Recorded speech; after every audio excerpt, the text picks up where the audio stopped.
Hello दोस्तों, आप लोगों का स्वागत है पगला एनिमे चैनल पे। तो आज हम लोग eagle and her God dog की थर्ड एपिसोड को एक्सप्लेन करेंगे। तो चलिए जानते हैं इस एपिसोड की कहानी को बिना किसी देरी के। एपिसोड की शुरुआत में हम लोग इसाको को देखते हैं जो ऊतो को उसका टेस्ट पेपर दिखाते हुए पूछती है कि ये सब कुछ क्या है, तुम्हें टेस्ट में 0 क्यों मिला है, तुम कम से कम 2 नंबर तो ला ही सकते थे। ऊतो इसाको से कहता है कि ये सब कुछ मीनिंगलेस है, अगर तुम बाहर की दुनिया में कदम रखते हो तो तुम्हारे ग्रेड्स किसी काम के नहीं है। लेकिन इसाको ऊतो से कहती है कि पढ़ाई करना स्टूडेंट का कर्तव्य होता है, इसीलिए अब से हम दोनों एक साथ पढ़ाई करने वाले हैं, जिससे ऊतो अजीब सी शक्ल बना लेता है। फिर हम लोग ऊतो और इसाको को लाइब्रेरी में देखते हैं और ऊतो अभी भी कह रहा था कि इसका असली दुनिया में कोई भी काम नहीं है, पढ़ाई करना बिल्कुल बेकार है। इसाको ऊतो से कहती है कि बेवकूफों की तरह बात मत करो, लेकिन ऊतो इसाको से कहता है कि बेवकूफ तुम हो जो उस लड़के के चक्कर में फंस गई थी। इसाको ऊतो से कहती है क्या तुम अभी भी उस बात से गुस्सा हो, तो फिर बताओ मैं तुम्हारी खातिर क्या कर सकती हूँ। ऊतो उसे कहता है अगर ऐसी बात है तो फिर स्कूल के सारे लड़कों से दूरी बना लो और उनसे बात मत करो। तभी वहाँ पे 2 लड़कियाँ आती हैं जो इसाको से पूछती हैं क्या हम भी ज्वाइन कर सकते हैं। इसाको उन्हें परमिशन दे देती है और वो इस बात से काफी खुश हो जाती है कि वो भी टीनेजर की तरह काफी इंजॉय कर पा रही है। लेकिन वो दोनों लड़कियाँ ऊतो के बगल में बैठ जाती हैं और उससे कहती हैं ऊतो तुम काफी कमाल के हो और तुम कभी कभी 26 के लगते हो ना कि 16 के।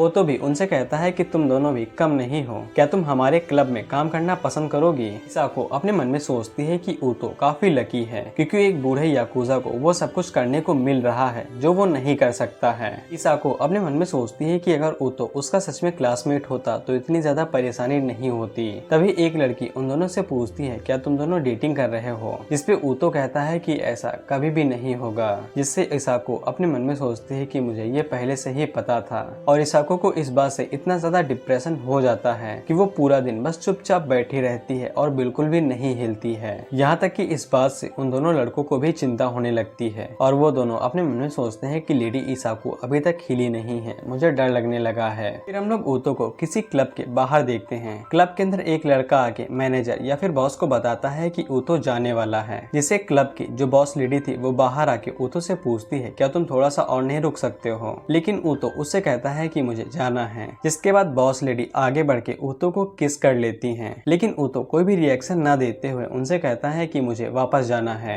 ऊतो का ड्राइवर ऊतो से कहता है कि एक बॉस हॉट लेडी आपको पसंद करती है और आप स्कूल में घूम रहे हैं, लेकिन ऊतो उससे कहता है कि तुम गलत समझ रहे हो, मैं जिस लड़की को सबसे ज्यादा पसंद करता हूँ मैं उसे बदल नहीं सकता हूँ। फिर हम लोग ऊतो को इसाको के सामने देखते हैं। ऊतो आके इसाको को उसके डिप्रेशन से बाहर निकालता है, यहाँ तक कि इसाको को भी पता नहीं चला था कि वो कितने टाइम से यहाँ पे बैठी हुई थी, लेकिन ज्यादा देर तक बैठने की वजह से उसके पैर नम पड़ गए थे, इसीलिए वो अचानक से नीचे गिर जाती है। ऊतो इसाको को उठाता है, तब इसाको को ऊतो से परफ्यूम की महक आती है, जिससे उसे समझ में आ जाता है कि ऊतो काफी टाइम से किसी लड़की के साथ था। इसीलिए इसाको ऊतो से कहती है कि मुझसे दूर रहो। ऊतो उससे पूछता है क्या तुम इसलिए गुस्सा हो क्योंकि मैंने पढ़ाई नहीं की थी, जिससे इसाको अपना सर दीवार में मारने लगती है। इसाको हार मान के कह देती है कि हाँ मैं इसी बात से गुस्सा हूँ, जिससे ऊतो उससे कहता है कि चलो ठीक है एक साथ पढ़ाई करते हैं। फिर हम लोग देखते हैं कि ऊतो और इसाको एक साथ स्टडी कर रहे थे, लेकिन ऊतो का जरा भी मन पढ़ाई में नहीं लग रहा था, इसीलिए वो इसाको से कहता है कि इतना काफी नहीं होगा मुझे मोटिवेटेड करने के लिए, इसीलिए मुझे एक रिवॉर्ड चाहिए अगर मैं अच्छी पढ़ाई करता हूँ। रिवॉर्ड के लिए इसाको मान जाती है, लेकिन जब वो कॉफी लेके आती है तब वो देखती है कि ऊतो पहले ही सो चुका था। इसाको ऊतो को उठाने की भी कोशिश करती है, लेकिन ऊतो उठता ही नहीं है, इसलिए इसाको को लगता है कि ऊतो मर चुका है और वो उसके दिल की धड़कन सुन के ये चेक करती है कि ऊतो अभी भी जिंदा है। जिसके बाद इसाको अपने मन में सोचती है कि तुमने कहा था कि तुम किसी भी लड़के को अलाउ नहीं करोगे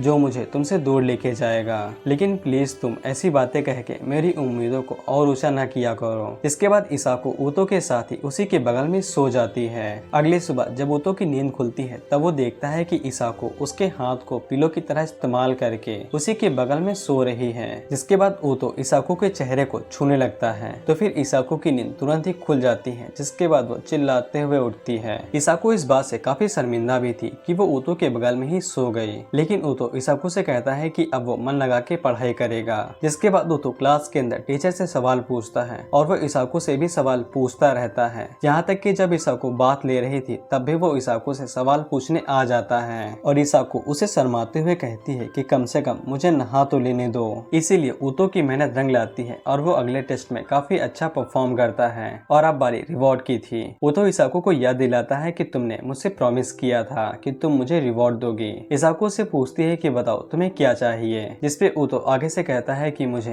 तुम्हें किस करना है, जिससे इसाको काफी शॉक हो जाती है क्योंकि ऊतो हमेशा से ही उसके गार्डियन की तरह ही एक्ट करता आया था। और इसाको ऊतो से पूछती है लेकिन क्यों? ऊतो कहता है क्योंकि मैं करना चाहता हूँ, लेकिन इसाको इसके लिए मना कर देती है। तो ऊतो वहाँ से जाते हुए कहता है कि मैं कोई दूसरी रिक्वेस्ट लेके आऊंगा। इसके बाद ऊतो तुरंत वापस आता है और वो इसाको से कहता है कि कल का दिन मैं तुम्हारे साथ अकेले बिताना चाहता हूँ। फिर हम लोग देखते हैं कि ऊतो इसाको को डेट के लिए जू लेके आया था, जहाँ पे वो दोनों मिलके काफी ज्यादा एंजॉय करते हैं और एक साथ डेट को बिताते हैं। लेकिन जब ऊतो टाइगर को देखता है तब वो इसाको को बताता है कि जब तुम छोटी थी तब तुम टाइगर को देख के डर जाती थी और रोने लगती थी। इसाको ऊतो से पूछती है कि तुमने जू को ही क्यों चुना हमारी डेट के लिए। ऊतो उसे कहता है क्योंकि तुम्हें जानवर पसंद है इसलिए, और जब हम लोग पिछली बार आए थे तब तुम काफी खुश थे। इसाको अपने मन में सोचती है कि ये मुझे खुश करने की कोशिश कर रहा है। फिर ऊतो इसाको से पूछता है क्या तुम्हें किसी और टाइप का जानवर देखना है, जिसपे इसाको ऊतो से कहती है कि मुझे कोआला देखना है। लेकिन जब वो दोनों कोआला को देखने जाते हैं तब वहाँ पे कोआला को देखने के लिए काफी लोग आए थे,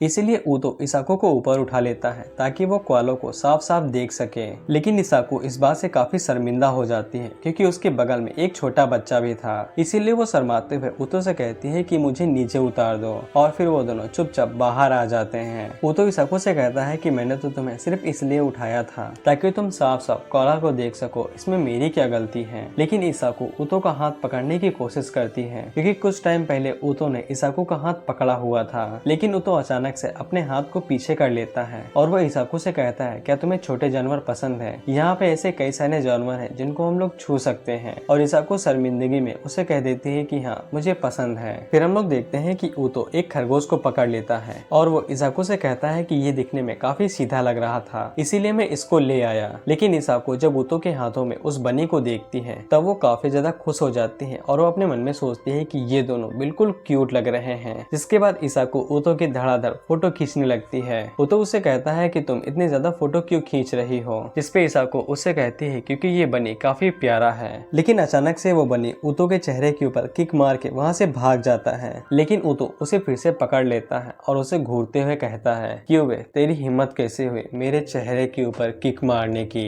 इसाको से कहती है कि उसे जाने दो। जिसके बाद वो दोनों लंच करने के लिए बैठ जाते हैं। इसाको देखती है कि ऊतो ने काफी ज्यादा खाना पैक करके लाया था, लेकिन जब इसाको खाने को टेस्ट करती है तब वो काफी अच्छा था, इसीलिए इसाको ऊतो की तारीफ करते हुए कहती है कि तुम खाना बनाने और घर के काम में काफी माहिर हो। ऊतो कहता है मैं तुम्हारे सब्स्टिट्यूट पेरेंट्स की तरह हूँ, इसीलिए ये होना तो आम ही था। लेकिन इसाको अपने मन में सोचती है कि पेरेंट्स कभी भी ये नहीं कहते हैं कि मैं तुम्हें किस करना चाहता हूँ। लेकिन तभी इसाको देखती है कि एक फैमिली अपने बच्चे को किस कर रहे थे, इसीलिए इसाको सोचती है कि ऊतो भी बिल्कुल इसी तरह से ही फील करता होगा। इसके बाद वो दोनों अपनी डेट को खत्म करते हैं और घर जाने लगते हैं। लेकिन इसाको के पैर में छाले पड़ चुके थे जूते ज्यादा देर तक पहनने की वजह से, और वो इस बार हार मान लेती है। ऊतो इसाको से कहता है कि मुझे माफ कर दो कि मैंने ध्यान नहीं दिया। इसके बाद ऊतो अपने हाथों से इसाको के पैरों में बैंडेज लगाने लगता है। इसाको उसे कहती भी है कि मैं कर लूंगी, लेकिन ऊतो उसे करने नहीं देता। जिसके बाद ऊतो इसाको की तारीफ करता है और उससे कहता है कि तुम आज सच में सुंदर लग रही थी। जिससे इसाको अपने मन में सोचती है कि मैंने अपने लिए ड्रेस और हैट चुनी थी और मैंने अपने चेहरे के ऊपर मेकअप भी लगाया था ताकि ऊतो मेरी तारीफ करे।